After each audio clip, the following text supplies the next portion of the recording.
Hey folks, it's Jim here from the Soul of the Unexplained, and how about this? You guys get me for 2 days in a row. So sorry.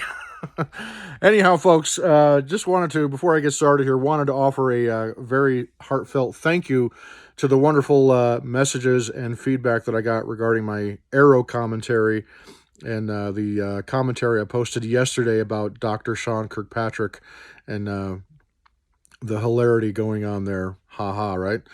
So, quite obviously today, folks, I'm going to try to do another commentary here and keep it relatively reasonable as far as time goes. But the big news today, quite obviously, is the release of the Pentagon's and AARO's official Volume 1 of its UAP assessment, right? And just as I alluded to yesterday, and as I specifically mentioned it yesterday in the commentary that I did for AARO, the general gist of it was that there's nothing to see here, folks. We have received no credible evidence of there being any connection of these anomalous incidences featuring these anomalous objects, UFOs and what have you, that these are in any way, shape, or form extraterrestrial. And again, there's that word, extraterrestrial. So before we dive in, I'm going to reiterate and really belabor that point, if you'll bear with me, please.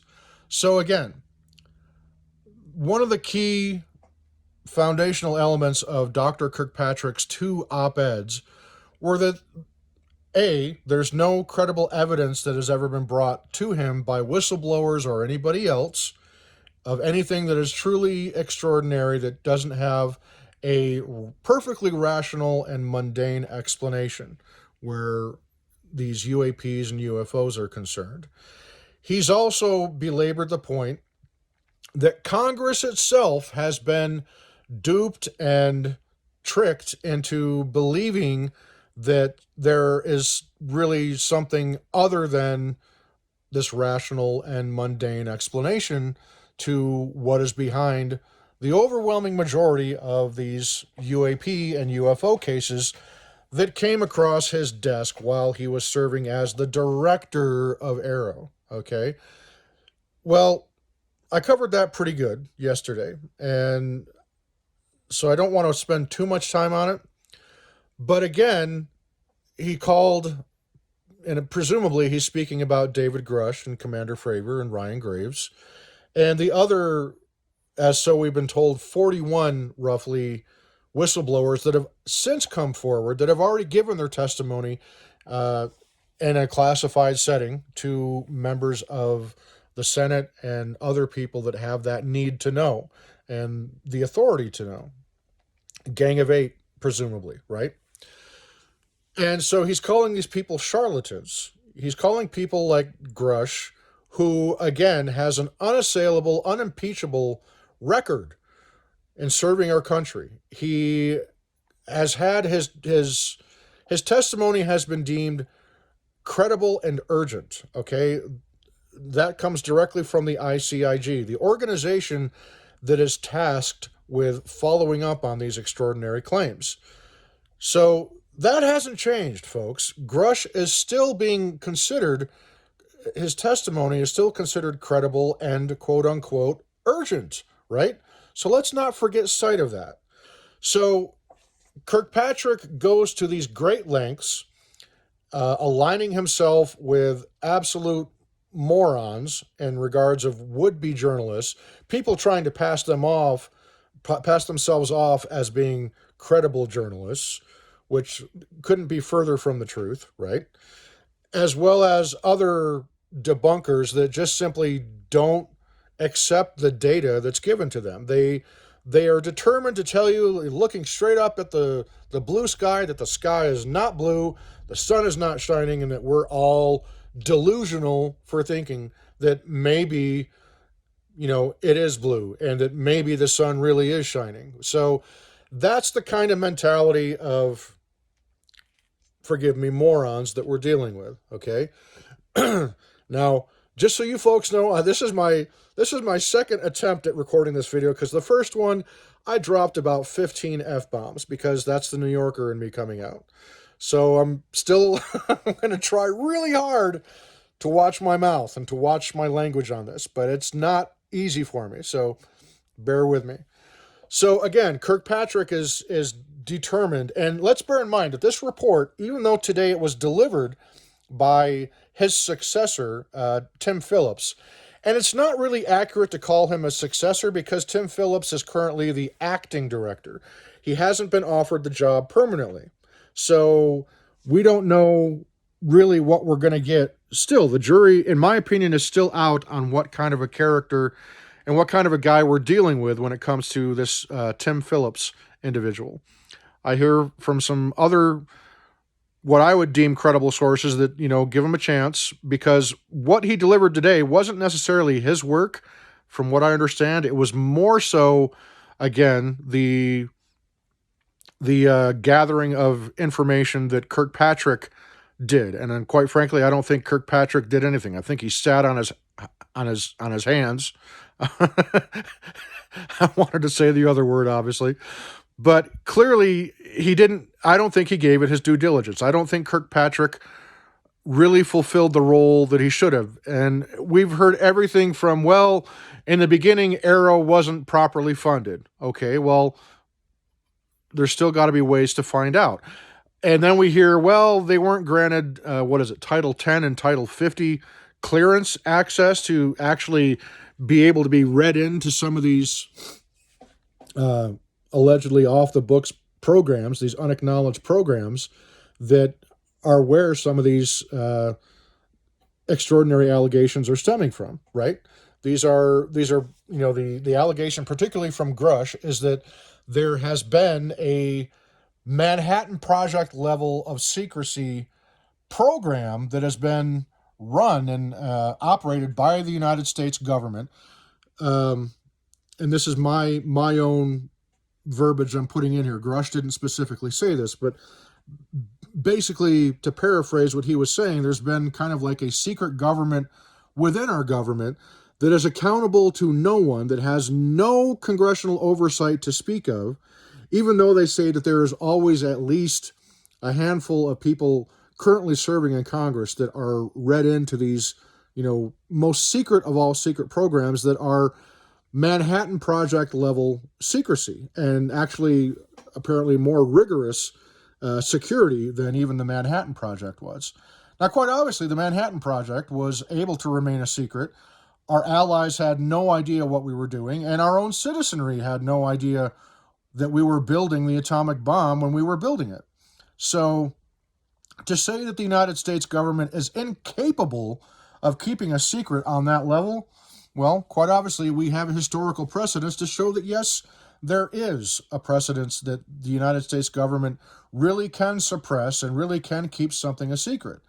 Now, to be fair, the Manhattan Project didn't go on for 7 decades, 8 decades. The Manhattan Project, didn't last anywhere as near as long as this alleged cover-up has gone on, right? So another way to look at it is that there has been leaks about this secret program, because they've been coming out at least since 1989 when Bob Lazar. Now, I don't care what you think about Bob Lazar, he still deserves to have a mention, because that was the first time we kind of had in the mainstream consciousness, courtesy of George Knapp and KLAS television in Las Vegas, we got our first, real glimpse at how big this quote-unquote conspiracy just might be when, in 1989, George Knapp interviewed Bob Lazar. And so that's the only mention I'm going to make about that. So Kirkpatrick, basically, he was the one that was behind all the information in this report. And I think Tim Phillips was just simply, he was tasked with being the one to deliver it. Does he truly believe and does he toe the same line? We don't know. So because of that, I'm not going to call Tim Phillips a liar. I'm not going to call him, I'm not going to say he's cut from the same cloth. The jury is still out on that as far as I'm concerned. I'm still going to give the guy a little bit of a chance. Maybe that's naive of me, but I'd rather, when it comes to this, I'd rather be safe than sorry. I don't know Tim Phillips, just like I don't know Dr. Kirkpatrick. I only know what Kirkpatrick has shown me. And to be fair, I'm not impressed by what I've seen thus far from Tim Phillips, and I'll leave it at that. So the jury is still out on him. But quite obviously, the people that have been responsible for perpetuating and perpetrating this so-called cover-up of all this information over the last 70, 80, or 90 years or longer, quite obviously we've shaken the tree. I mean, it's not just the Grush testimony. Lou Elizondo, Chris Mellon, all these guys have, I think, shaken that tree. And think of it like this, folks. All right, we know that the UAP task force, which was set up after, my understanding is right around the time or shortly after the New York Times article came out in 2017.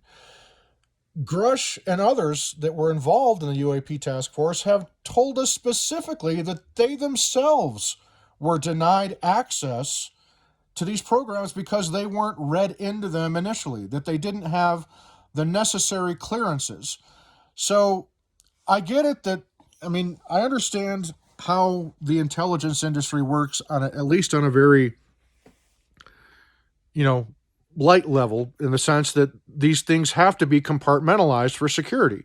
It's the nature of intelligence. You can't let everybody know every single aspect of what goes on when you're talking about intelligence because of the risks that are involved. You don't know who's going to leak what. You don't know, like they say, loose lips sink ships, right?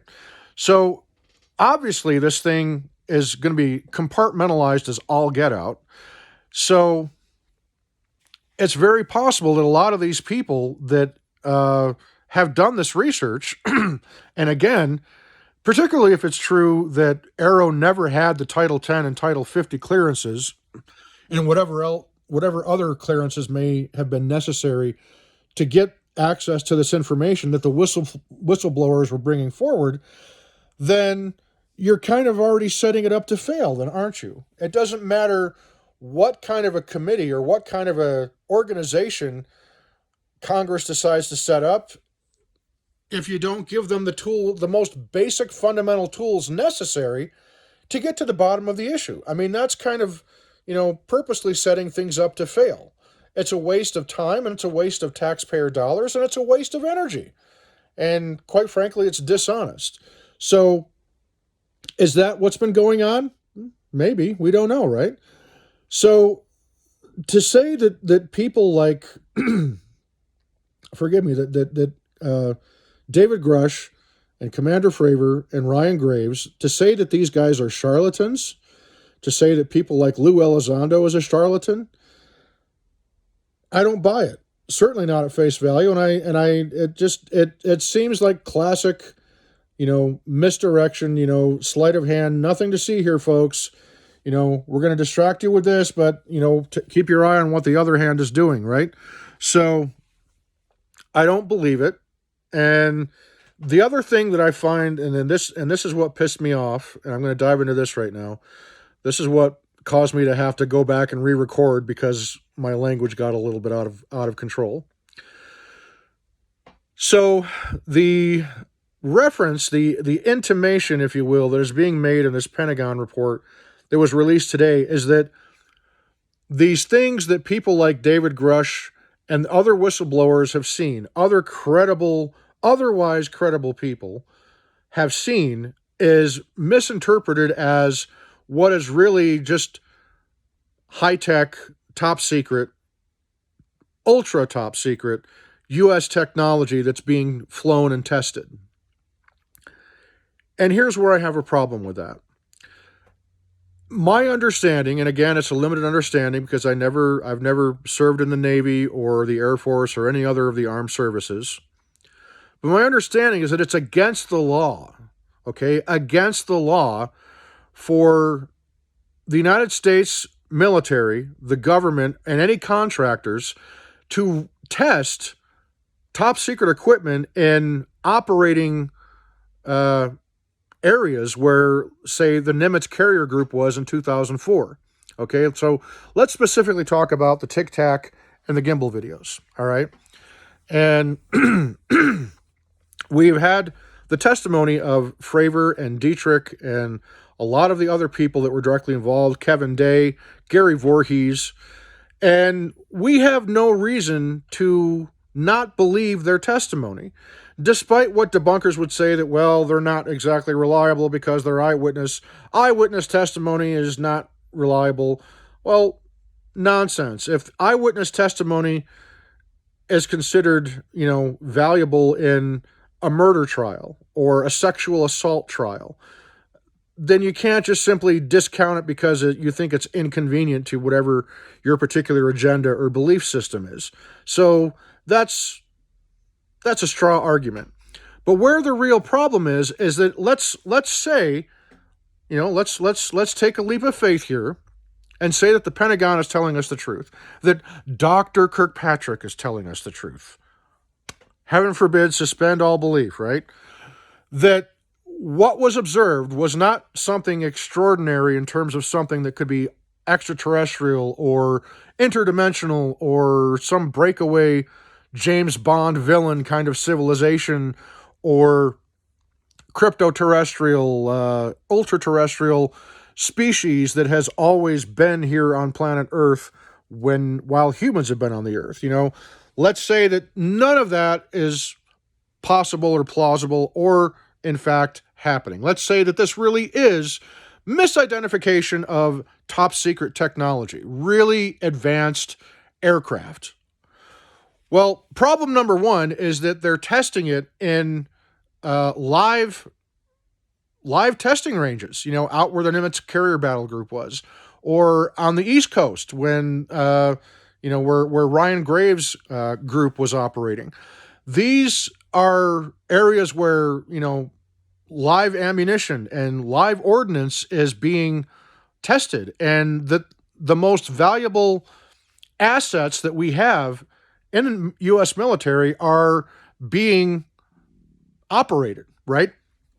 And so the danger, the potential for disaster, because if these are experimental craft, why the hell are they going to be putting American service personnel at risk? Okay, that should be, that's criminal. That is absolutely criminal. So if that's in fact what's going on, then the Pentagon and the DOD are admitting to breaking the law and having zero regard for the well-being of not only our men and women serving in the military, but the most valuable assets like the fighter planes, the bombers, and the ships and the radar systems, the carrier groups, okay? What a big middle finger if that's the case. If that's what's really going on, that Dr. Kirkpatrick is alluding to, that these have just been misidentifications, that is so beyond irresponsible and unacceptable, and they should be brought before a tribunal right now. And I'm not going to say sedition or treason because I don't think that necessarily applies, but you kind of get the gravity of the situation, no pun intended. If that's what they're doing without notifying the admirals of these carrier groups, and notifying other people that have heaven forbid, what would have happened, okay, if this really was a top secret technology, the Tic Tac, and let's say that there was a human being, let's say there was a test pilot or a test crew inside it.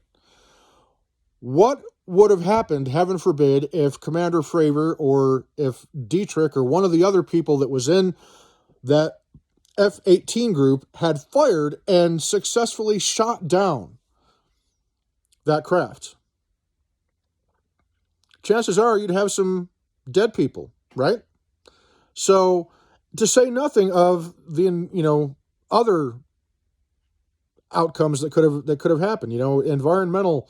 We don't know what kind of, if there's a toxic waste element involved in shooting these things down. What propels them? We don't know.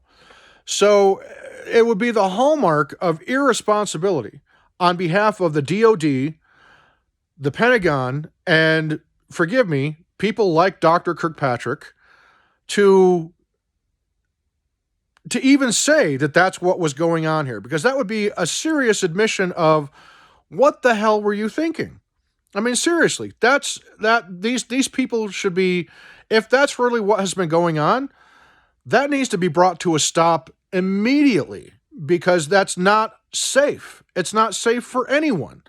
So if that was what's going on, okay, let's look at the upside. If that really was top secret U.S. tech, the Tic Tac or the gimbal, or any of the others that we've seen that have been, of the videos that have been released to the public, if that really is top secret American tech, then yay, awesome, good for us. That means that we've got some really impressive things in our arsenal. But again, it doesn't seem to match up. It doesn't seem to fit. Am I saying that it's not a possibility? Of course not. It's a very real possibility, and I I regret not mentioning that yesterday in my AARO commentary. Of course, that's always a possibility, that what we're looking at here is either something in American inventory that nobody is aware of, literally, except for the people that have been working on it and presumably flying it, operating it, or the scarier scenario is that this is something that one of our foreign adversaries, like China, Russia, or, heaven forbid, Iran, somebody along those lines has developed and literally made a quantum leap forward in technology that basically leaves us flat-footed, for, to put it mildly.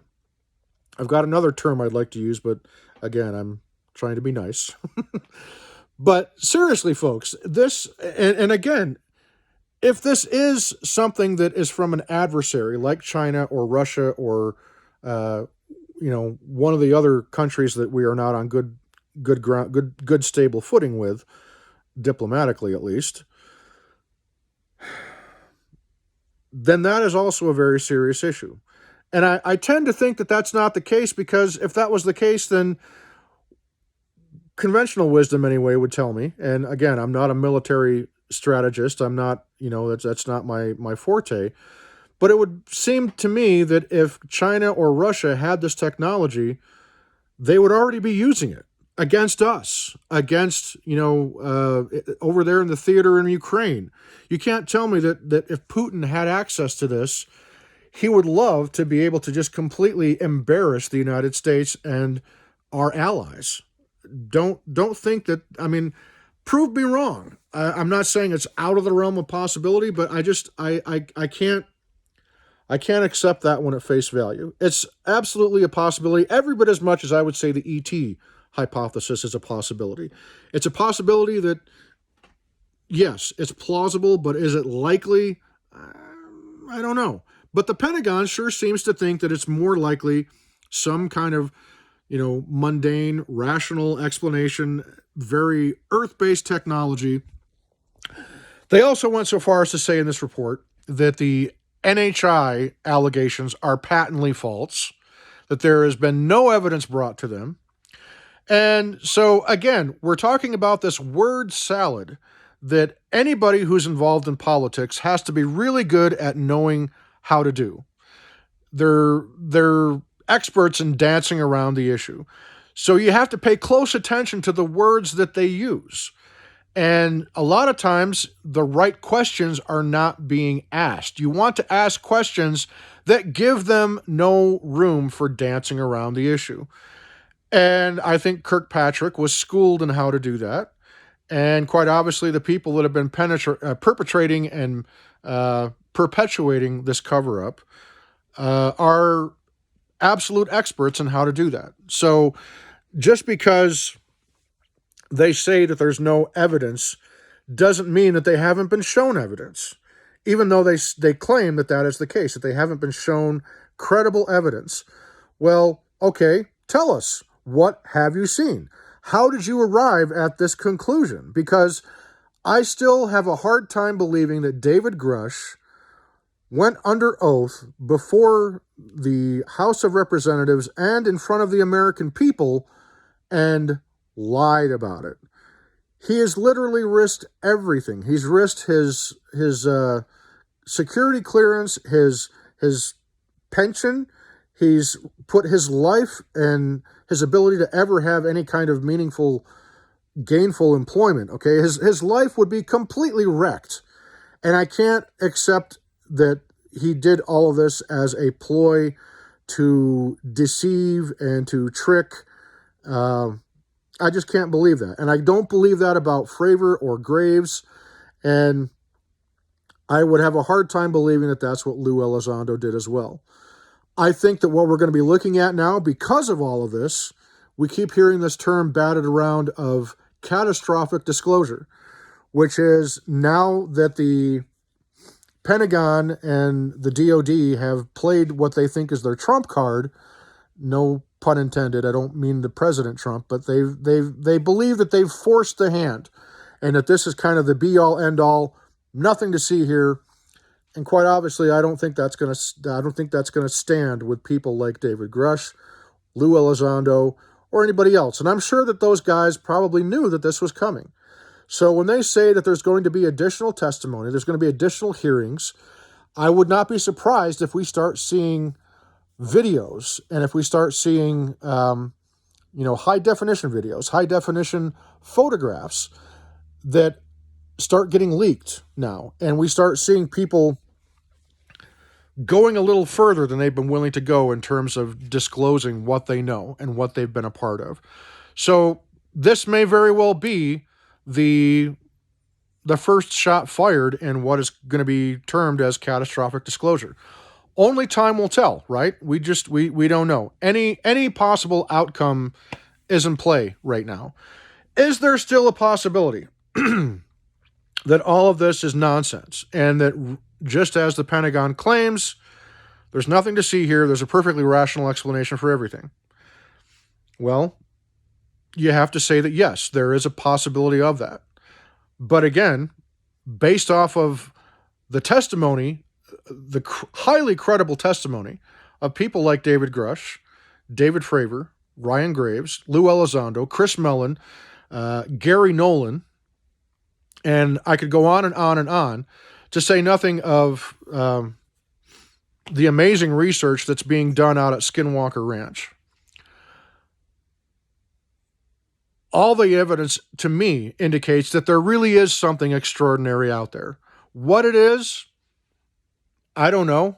And I think a lot of the people that do know more than I know, which I'm sure is a lot of them, I don't even think they know a lot. I don't think that they have an exact understanding of what precisely we're dealing with here. I don't think really anybody does. And you can interpret that as, well, are we dealing with multiple non-human intelligences, or are we dealing with just one? We don't know. I don't know. And that's my answer, is I don't know. You are not going to hear me say, yes, it's ETs, it's extraterrestrials, end of discussion. As I explained yesterday, I don't believe that. I don't believe that ETs are the only answer or even the most likely answer. And another point that I want to bring up, and this is to all of you that are out there that have ever been an experiencer of witnessing one of these UFOs or a UAP. I myself have never seen anything of the sort. But I know that once you cross that threshold from being somebody who has a casual belief, maybe such things are possible, but it's never happened to me, so, I can't really say. Well, there's something happens to you when you cross that threshold and actually become an experiencer. And I'm not somebody who's going to tell somebody who's had an experience that they are full of shit, because that's wrong. And who am I? Just because it hasn't happened to me, just because I haven't seen it, it means it doesn't exist? That's a very, very flawed way of thinking. Now, true, extraordinary claims do require extraordinary evidence, extraordinary proof, right? There's nothing wrong with that particular line of logic, I don't think. But again, I look at everything that has been stacking up in favor of both mundane, rational explanations for all of this versus the extraordinary.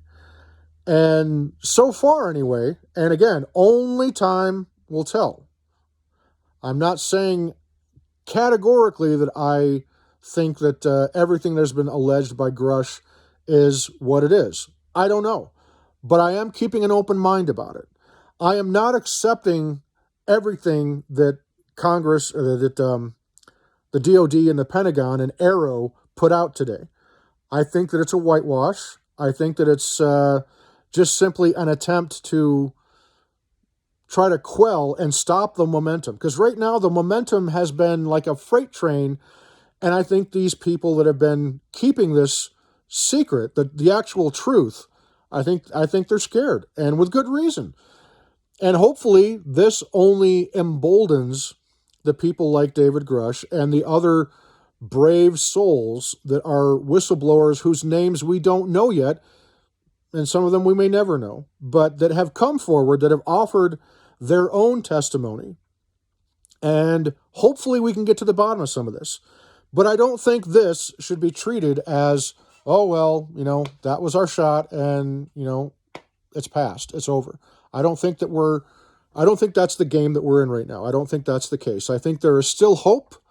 I still think that there is a lot of things to come out. I say give the whistleblowers a chance to really show what they know, to really substantiate their claims. I mean, I'm anxious to see what Lou Elizondo's got to say with his book. And I think that we are far from nearing the end of this. I think this is just beginning. Like I said, I think the report released today is just a warning shot. I think it's the first shot fired in what's going to become this catastrophic disclosure. I think we're going to start seeing stuff like that happen. So the other thing that I want to close with, because this has already gone on way longer than yesterday's video, so I apologize. I don't think you need to rely on anybody in the government or the military to tell you what is real. Simple as that. If you've witnessed a UFO or a UAP, that is yours, your experience to own. And nobody and no one can take that away from you. Now, if you feel that it was something that was truly extraordinary and something that falls into that quote-unquote other bucket, you have a right to feel that. And quite obviously, you're going to have a lot of people that are going to tell you that, no, that's not what you saw. It was an illusion, a hallucination. Take courage in the fact that you're not alone. And again, I'm not an experiencer of these bizarre UFOs and UAPs. I've never seen one. Really haven't. I've seen other things that fall into that realm of the unexplained, and, I hate using the term paranormal, but that's beside the point. But I know that once you become an experiencer, that's a unique individual experience, unless you had, a massive group of people with you that can also substantiate it. But that is yours. Don't let anything discourage you from holding true to what you saw or what you think you saw. And you don't need the government to tell you that all of this is real or fake. Form your own opinion. Do your own research. Use common sense, obviously. And don't believe in the extraordinary unless that's where the data leads you. Truly. Don't just simply fall for it because you want it to be true. Give it due diligence yourself. Do your own research and try to falsify or verify your own hypothesis. Really, that's the most common sense, logical way I can think of to approach this. And to all of you that are out there that have witnessed these things, you have a right to be heard. Absolutely. And simple as that. And if anybody tells you otherwise, then just stay away from them. Don't pay any attention to them. Take the high road. When people try to go and hit you hard and hit you low and attack the data and then attack the character, as so many of these debunkers like to do, take the high road. Take a deep breath, count to 10, roll your eyes, and just move on. Scroll on. Because don't engage with morons, because they will beat you with their experience at being a moron. Just don't do it, folks. Just take the high road and have faith, have that hope. Hold on to hope, and that's what I'm doing, and that's what I encourage each of you to do. The truth will come out. No matter how ugly, no matter how extraordinary, I believe that the truth will eventually come out. And so with that, thanks again for watching, folks. I hope you guys enjoyed this. Sorry for going on for so long.